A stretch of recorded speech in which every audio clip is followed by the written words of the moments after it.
Fala pessoal, sejam bem-vindos a mais um vídeo aqui do meu canal. Para quem não me conhece, meu nome é Matheus Ornella, sou jornalista e comentarista esportivo. Antes de tudo, se você não está inscrito, já se inscreve no canal, deixa like, comentário, compartilha esse conteúdo para que ele chegue até mais pessoas. Se você quiser me seguir em outras redes sociais, os links estão todos aqui na descrição. E para você que quiser garantir conteúdos antecipados ou exclusivos como esse, é muito simples, você vira membro aqui no Apoia-se ou lá no YouTube. E você consegue garantir conteúdo sempre ali um pouquinho antes. Só, eu tenho gravado com o fone, e vocês podem perceber que tem uma configuração diferente aqui, por duas razões. Uma, muita gente falou que os áudios saem muito baixos e tudo mais, então eu tô tentando me escutar durante a gravação, para ver se às vezes eu não me afasto muito do microfone, eu fico muito perto e tudo mais. E também, por conta de algumas coisas que eu tô tentando fazer por processos de narração, tô tendo que me escutar um pouco mais, então tô me habituando também a isso. Bom, meu povo, mas vamos ao que importa, vamos falar da última semana do futebol americano aqui do Brasil, né? Tivemos 5 jogos, né? Agora só tem playoffs, né? Seja Brasileirão, seja BFA. E vamos começar pelo Brasileirão D3, tivemos a definição da outra semifinal, né, que a gente tem do lado São Paulo, né, do Brasileirão D3. Vamos começar falando da vitória do Tatuapé Futebol sobre o Taubaté Futebol sobre o Tatuapé Monsters, 8-6. Jogo muito bom, jogo muito equilibrado. Foi exatamente o que eu esperava. Eu tinha apostado numa vitória do Monsters, porque de certa forma o Monsters até teve mais volume ofensivo, se colocou em posições melhores, mas não conseguiu capitalizar. Né, o time começou com o Beto, aí o Afonso entra no segundo tempo e consegue pontuar, consegue achar ali algumas soluções melhores. É um dilema a posição de quarterback do Monsters, porque realmente são dois caras muito diferentes e cada um, eu acho que traz de uma forma diferente. O Afonso, você revê realmente um jogo corrido mais designado para ele em algumas situações, o jogo aéreo perde, o Beto tem uma certa mobilidade também, mas parece que não consegue ou não tem nele essa chavinha de virar e correr, virar e tentar resolver. E a defesa do Taubaté jogou muito bem também quando ficou com as costas na parede, né? No começo do jogo, num erro ali no Special Teams, o Monsters perdeu a oportunidade de pontuar.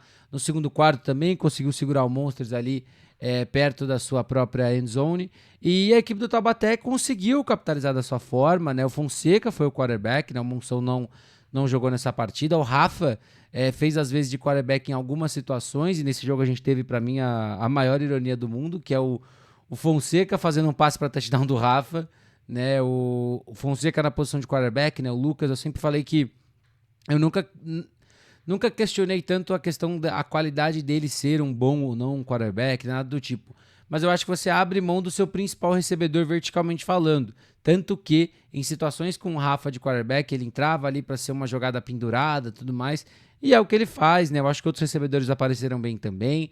O time conseguiu ter mais janelas correndo com a bola, mas a defesa do Monsters também fez muito do seu papel. E no final, o que prevaleceu foi a conversão de 2 pontos. Jogada muito inteligente, muito bem chamada ali pelo Vilarta.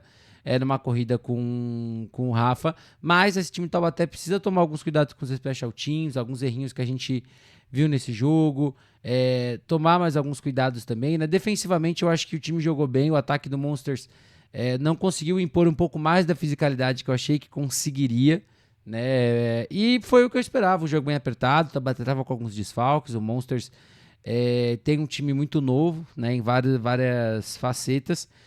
E agora o Taubaté se classifica, consegue ir longe no Brasileirão D3. Confesso que a expectativa era um pouco mais baixa depois do que a gente viu na SPFL, mas é um time que conseguiu fazer ali o que tinha que fazer e está agora entre os 4 melhores do Nacional D3. A outra partida que também rolou lá em Taubaté foi a vitória do Santo André Werewolves contra o Franca Carrascos, 14-10. Jogo muito apertado, jogo muito bom também. E no final das contas, o Werewolves conseguiu impor muito do seu ritmo, muito da sua identidade e capitalizou e ganhou. Eu acho que foi um time que cometeu erros muito parecidos que a gente está vendo desde o começo do Brasileirão, que é não capitalizar em red zone, que é deixar muitos pontos em campo. Isso a gente também via na SPFL, mas a gente viu o time convertendo mais do que a gente está vendo agora.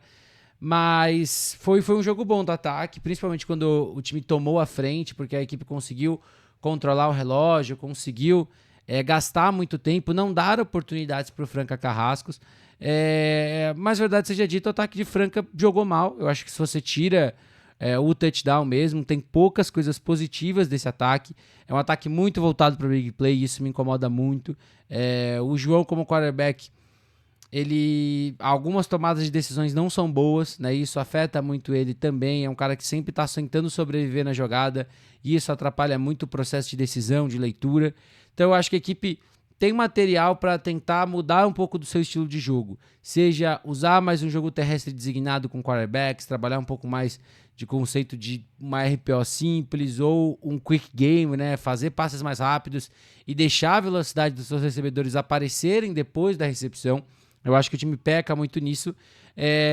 E você tem uma jogada plástica e um touchdown, mas um resto do jogo onde faltou ritmo. Também dou muito mérito para a defesa do Werewolves, conseguiu conter muito bem ali o João dentro do pocket, não dando tantas janelas assim para ele produzir. Mas aquele TD era cantado. O TD que o Werewolves tomou, eu falei que ele ia tomar, acho que até, não sei se falei na prévia, eu falei em grupos, mas quando você encara um quarterback que estende jogadas, alguém da secundária eventualmente vai ficar olhando demais pro quarterback, vai perder seu marcador.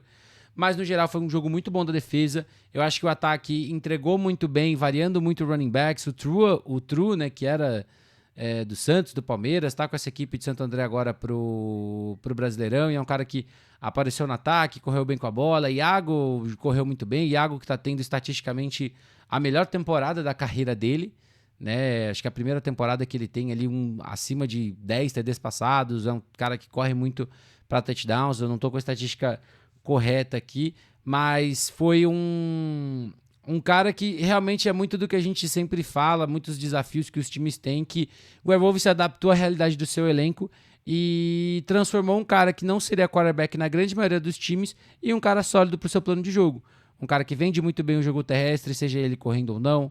Um cara que consegue estender jogadas à sua maneira e colocar a bola na mão dos seus recebedores. E o time ganhou. Eu acho que, mais uma vez, o time chega na semifinal. Eu acho que contra o Taubaté você vai ter que finalizar um pouco melhor, porque você vai encarar uma defesa boa que talvez não te dê tantas oportunidades de estar na red zone, tantas oportunidades de você construir campanhas. Então eu acho que é muito isso. Pro Franca, eu acho que a defesa, na medida do possível, forçou turnovers também, evitou que tomasse mais pontos, se manteve no jogo até o final, mas um ataque muito, muito focado no jogo explosivo, pouca organização, e o Franca acaba deixando 2024 com uma impressão muito parecida com 2023. Indo agora para D2, tivemos 2 jogos, né, das quartas de final. Tivemos primeiro o Ocelotes Futebol Americano 40-6 no Uberlândia Lobos. Eu tava lá para esse jogo. Arbitragem muito ruim, só isso que eu vou falar. Não vou ficar falando de arbitragem muito não. Por N fatores, foi uma arbitragem muito ruim num jogo que não precisava. E eu vou falar brevemente sobre a questão do Uberlândia Lobos e Ocelotes, que um jogador do Lobos teve uma questão ali falando que sofreu uma injúria racial, né, de um jogador do Ocelotes, né? O Uberlândia Lobos fez uma nota sobre isso, o Ocelotes também.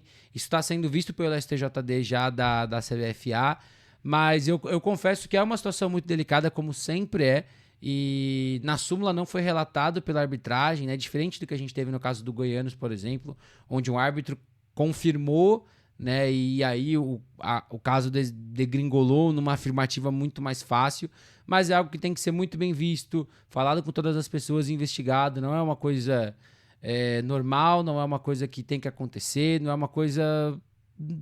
é algo que a gente deveria estar tendo que falar em 2024, mas mais uma vez a gente volta a colocar isso em questão do aconteceu, não aconteceu. Então é um caso muito chato. Vamos esperar, né, todos os apontamentos do STJD, do Lobos, da equipe do Ocelotes, e ver o que vai ser decidido, né? Eu tava no jogo, mas realmente da onde é feita a narração para o campo não deu para ouvir. Foi uma situação muito ali do nada também. Então torcer pra gente, para que seja tudo resolvido. E mais uma vez, infelizmente não vai ser a última vez que a gente vai estar falando aqui, mas os times precisam criar responsabilidade nos seus elencos, punir em casos que aconteçam.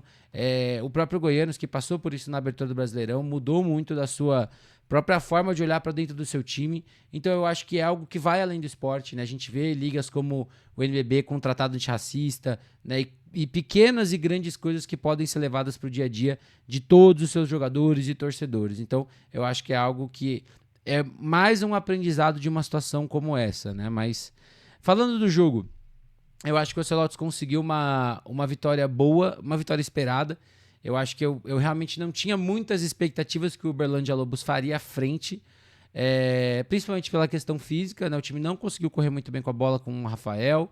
E também, a partir do momento que você perde seu quarterback titular na primeira campanha, é água no chope, né?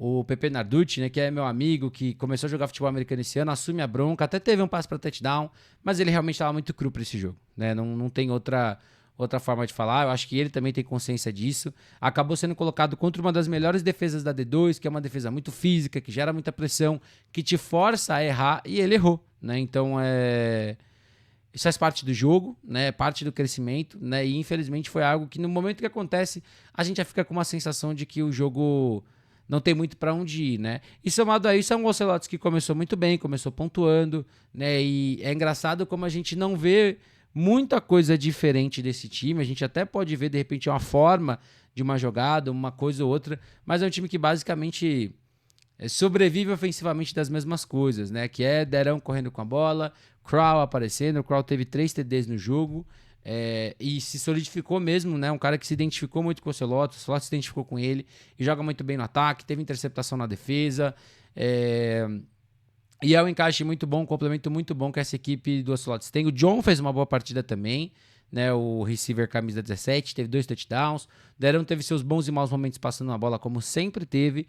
A defesa fez um bom jogo, conseguiu conter muito bem. No começo ali do terceiro quarto, tomou aquele touchdown num campo mais curto. Às vezes ali um errinho ou outro, mas uma vitória muito tranquila.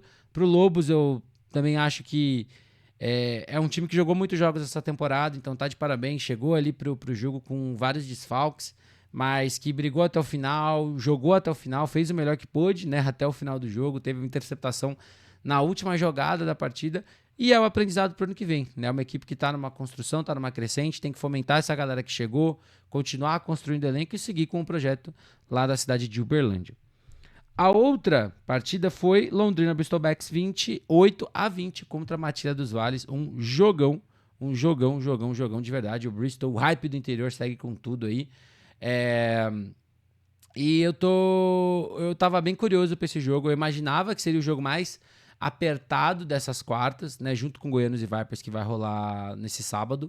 E foi o jogo, né? O Bristol me surpreendeu muito no começo, começou muito bem ali, abriu 21-7, aí abriu 28-7. A Matilha, na reta final, consegue ali jogar um 28-20, fica muito próximo, né, de empatar, mas a defesa do Bristol consegue forçar as paradas necessárias e garantir essa vitória.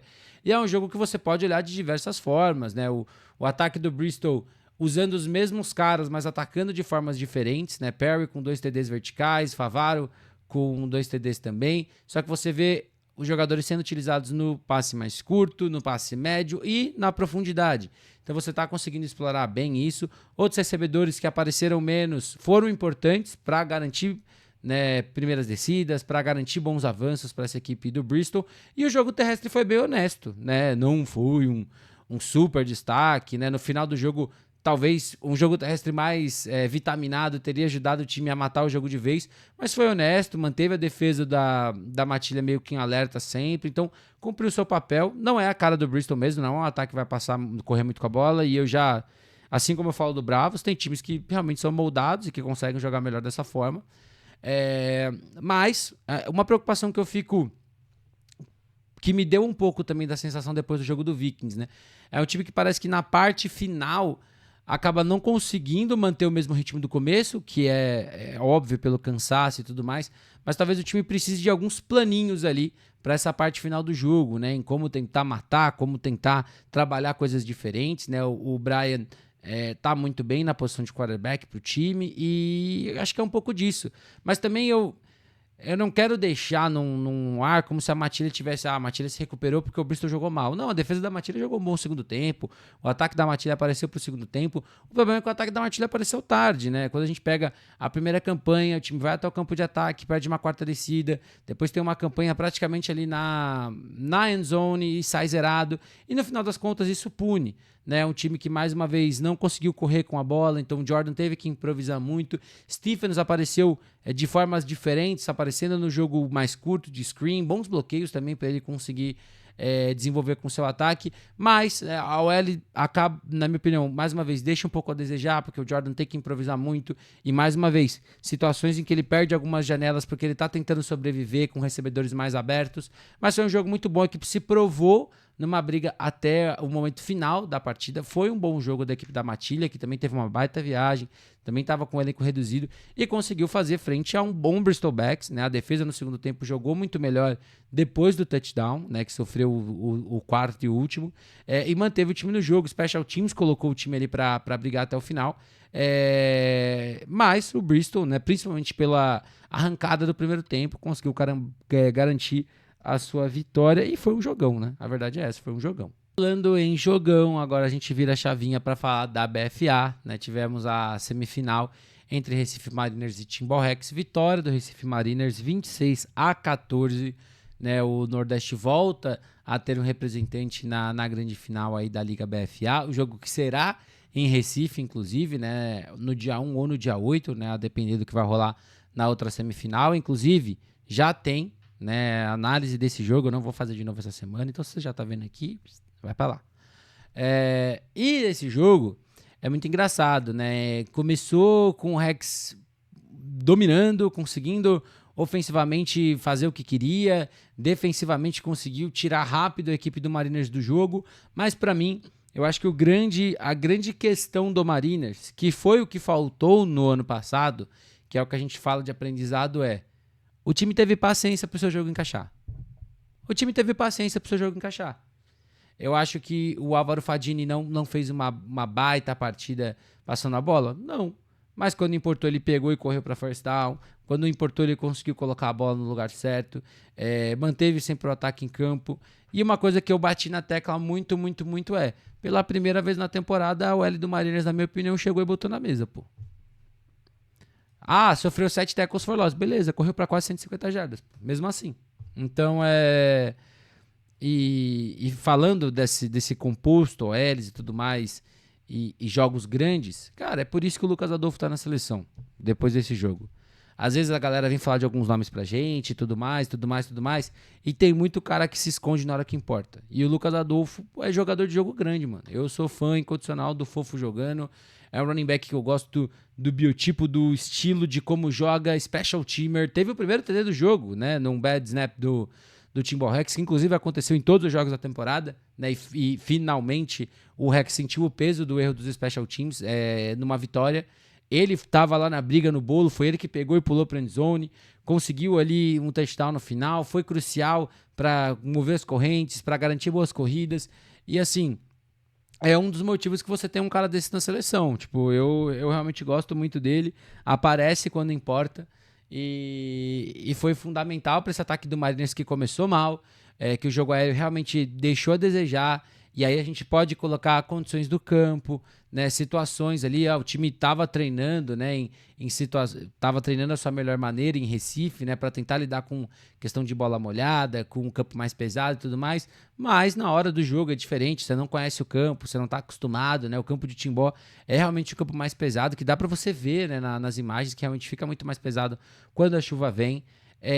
Mas a equipe teve calma, a equipe teve paciência, a equipe pegou os pontos que tinha que pegar até conseguir virar e matar o jogo, né? Então, quando a gente olha para esse jogo, a gente tem que falar do Mota, né, o kicker da equipe, que assim, outro cenário de a gente pode ver cara se escondendo na hora que importa, e quando ele foi acionado, ele chutou e colocou a bola lá dentro. Teve só um field goal errado, um extra point errado, né, que a bola bateu na trave, mas assim, manteve o time no jogo. Eu até falei eu tava vendo a transmissão e quando tava 14-10, era a quarta descida, caramba, seu time tá melhor, arrisca, não sei o que. Aí o time chuta o field goal 14-3. Aí depois que o time vira, eu penso, realmente, a minha defesa tá engolindo o ataque adversário. Eles realmente estão me dando oportunidades até o final do jogo. Se eu posso deixar a diferença em 1 e no meu próximo field goal eu viro o jogo, show. E aí, na campanha seguinte, ou 2 campanhas depois, teve o retorno para TD do Isaiah, Isaiah, né? Para garantir a virada, e ali o jogo vira totalmente de vez, né? O Rex se atrapalha, o Rex deu tiros no próprio pé, o Rex sentiu pela primeira vez o peso da bola molhada, com fumbles em momentos ruins, situações que atrapalharam muito a equipe. E o começo muito bom foi parado a partir do momento que o Mariners faz alguns ajustes na secundária, o time entende como marcar naquele tipo de campo, consegue se ajustar e responde com 26 pontos seguidos sem nenhuma resposta do Timbó Rex. Eu acho que assim, o Timbó mostrou muito da sua força, mostrou muito do seu potencial, mas quando a gente olha para o resultado final, e isso mais uma vez, não é desmerecer ninguém que já está no Rex. O Rex tem uma comissão técnica muito boa, tem diversos jogadores de seleção brasileira e é um time que chegou na semifinal sendo muito impressionante. Mas talvez a falta de conseguir trazer atletas nesse ano tenha sido um fator, né? Então que você teve que segurar um pouco nas dobras, ou alguns caras quando dobraram não conseguiram desempenhar da mesma forma, porque do lado de lá o adversário é muito mais duro também. Então é um time que sempre conseguiu atrair muita gente, sejam jogadores mais ou menos conhecidos. Esse ano não teve tanto isso, manteve uma base boa do ano passado e a gente viu isso em campo. A gente viu um ataque melhor do que a gente viu no ano passado, uma defesa que cometeu menos erros do que no ano passado, mas que no final faltou talvez braço, né, para esse time conseguir também controlar mais esse jogo. Foi um jogo com muitas faltas, né? Uma falta, inclusive, que matou qualquer chance do Rex de reagir num ataque ao punter. E é isso. O Mariners está na final. O Mariners é favorito, independente de quem venha do lado de lá. É o tipo de vitória que dá muita moral, é o tipo de vitória que coloca você num momento muito bom. E é um time extremamente talentoso que parece ter aprendido com a eliminação do ano passado. Agora vai jogar em casa, então tem essa pressão e o time precisa controlar os nervos, né? Vale lembrar, no passado o time perdeu a semifinal no Nordeste pro Almirantes, mas foi um baita jogo. Eu acho que pro Rex, obviamente, não tá longe de ser terra arrasada. Mais uma vez, é um time que tem a comissão, tem quarterback da seleção brasileira no seu elenco, tem vários recebedores, tem vários jogadores muito bons.